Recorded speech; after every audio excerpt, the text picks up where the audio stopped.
Cari genitori, non date ai bambini piccoli videogiochi con PEGI 18. Non date videogiochi violenti ai bambini. Non regalate i giochi con PEGI sopra i 10 ai bambini. Non date il cellulare ai bambini piccoli perché può fare danni. I videogiochi sopra PEGI 10 devono sparire dalle nostre mani. Non regalate i videogiochi di guerra. Non date i videogiochi con PEGI 18 ai minorenni.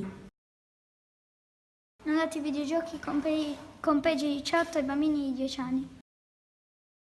Non date i videogiochi PEGI 18 ai bambini piccoli. Non date i videogiochi ai bambini troppo piccoli.